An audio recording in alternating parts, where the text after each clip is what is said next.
Ano kung dito mo? Doon sa Karupan, may ulay. Diyan. Oh, may ano sila ginawang na, may apoy na doon. Iwan ko sa kanya eh. Di ba sa kontento noon? Kanina nga, nakakot ako ng ano doon. Grabe, Sa tsaka laos eh. Di ba? Tapos biglang pinalipat na naman doon. Lipat-lipat. Hindi sila magkaig eh. Ngayon, nagtatayo ng tent. Natutumba. Yung mga lalaki naman tayo. Mga lalaki nga. Natutumba nga. May apoy na doon eh. Dapat meron silang dati. Nga! Kasi tinanggal yung sa lupa ng apoy. Adobong siyo. Ay, sa Gina ka, Akel! Ulam namin. Ano ba? Isang kalderong kanin.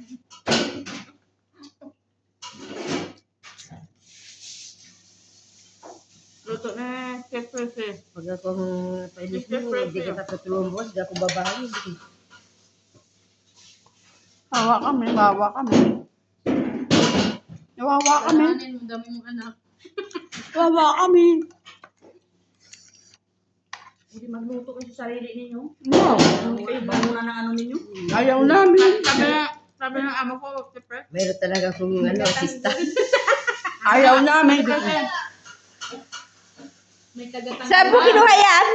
Doon. Talaw? Hindi sili kilay lang?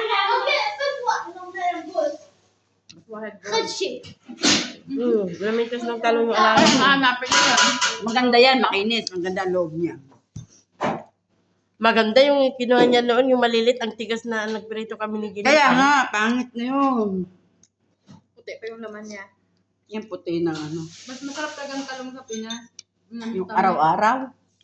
Ba't nga iba ang lasa ng pagkaano talong doon ano? Dito matigas eh. Parang ang mga natutok ko sa akin. I-type kita ni, ano, Oh. Pinagsagot ko, ano pa na niya ako? Nakalive ba yan? Nakalive si Maria. Sino Maria? Saan? Ano ba yan? kaya hindi ko magkitawa na lang ng tawa. Ano ba yun? Yung mini-mail niya, yung cellphone mo siguro, sabi na naka-live si Maria. Si Presi nga, naka-live. Mahal talaga ako ng ano ko kasi tanggol ko yan.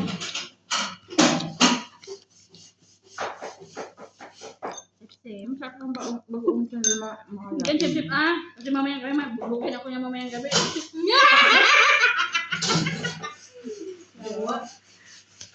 Lahat ka naman. Uy, huwag kang ganyan. Naka-live ka. Naka-ano ko. Live. Siguro masapit ang kanunod. Ano gawa ng bato kalat? Hindi na, galit ka ba? Kasi dyan na lang sa kaldero niya pinalabas yung...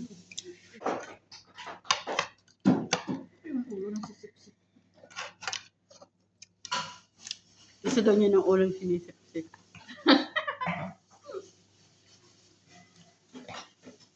Sarap yun. Kailan ka lang nag-asawa ba? Iniwan mo naman agad. Paano mo masasarap ang ganun? Tama na yung 3 taon. Ay, naku. Parang hindi magbago. Sabi hindi magbabago. Para na kami eh. Aba, ha, kahit may mga yun. Ang lalaki Andoon ay yung- bago. Andoon lahat ng pamilya ko kasama niya. Dalawa lang sila sa bahay. Ah. Pala naman. Buong pamilya ko kasama niya sa bahay. Wag lang, kahit pa. Wag lang magbabago talaga. Ayun ang nasasabi. Kaya huwag mo nang awayin, mabait naman siya. Hindi na yun. Hindi ka makakalat ng ganun, Ranas niya na. ganun ka-sincere at kabait. Oo. Ranas niya na. Saka sabihin mo sa kanya, ganun kong mga OFW, talagang tiis lang siya.